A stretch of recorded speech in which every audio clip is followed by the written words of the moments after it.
Tecnicamente una ventina d'anni fa, bene o male.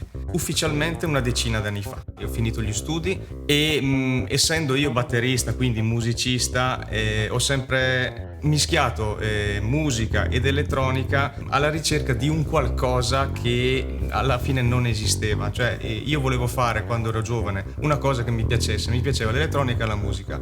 Alla fine, dopo tanti anni, ho capito cosa racchiudeva tutto questo, ed è il lavoro che facciamo oggi. Sì, diciamo che inizia un po' per scherzo, come sfida personale, no? Dopo aver lasciato il lavoro col papà, poi si è buttato a capofitto in questa grande passione, e da lì, anno per anno, mese per mese, prodotto dopo prodotto, abbiamo costruito quello che adesso è una realtà che si sta facendo conoscere un po' mondialmente, possiamo dirlo ormai.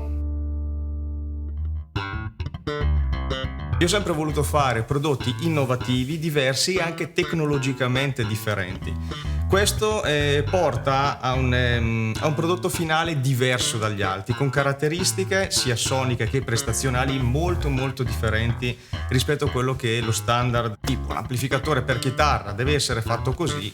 A casa mia non era così, si poteva fare in un'altra maniera, raggiungendo altri scopi e altri suoni completamente con altri circuiti o altre tecnologie. Di solito cerchiamo sempre di coprire quei lati del mercato che sono liberi, dove gli altri non si sono mai lanciati, sperimentati, e cerchiamo di capire i prodotti che mancano e che servirebbero a rendere la vita dei musicisti un pochino più leggera e un po' più semplice. Vedi, che ne so, i prodotti MIDI che abbiamo fatto anni fa erano molto avanzati, potevi avere delle funzioni particolari che ti permettevano di tenere a memoria gli ultimi settaggi che avevi fatto, le ultime scene. Abbiamo sviluppato anche una pedaliera per Ableton, e poi ci siamo lanciati nel settore delle chitarre con gli amplificatori molto piccoli, con tanti canali tutti concentrati all'interno. Sono sempre stati prodotti diversi da quello che in quel momento nel mercato c'era e che noi credevamo fossero necessari, ecco.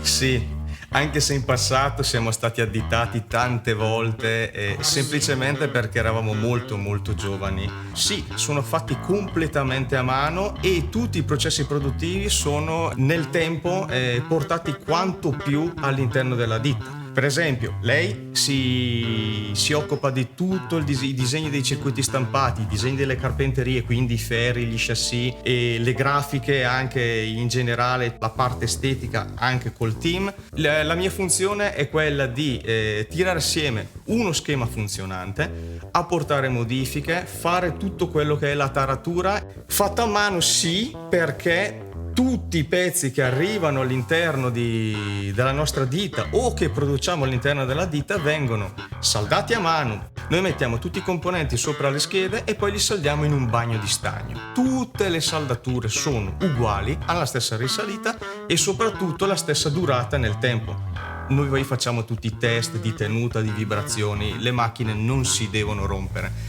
Esempio delle Glam, ne abbiamo in giro un 834 più una cinquantina degli ultimi modelli, sono parecchie. Abbiamo un circa 650 Paradigma, abbiamo almeno un migliaio di alimentatori. Tutte queste teste che abbiamo fatto adesso, più tutti i pedali, i progetti custom, insomma. Sì, ma anche quelle cose vecchie, ma sì, non stiamo sì. neanche qui a nominare, sono talmente tante, e pochi clienti comunque sono tornati lamentando un difetto del prodotto, non Quindi, un guasto, perché esatto, può succedere.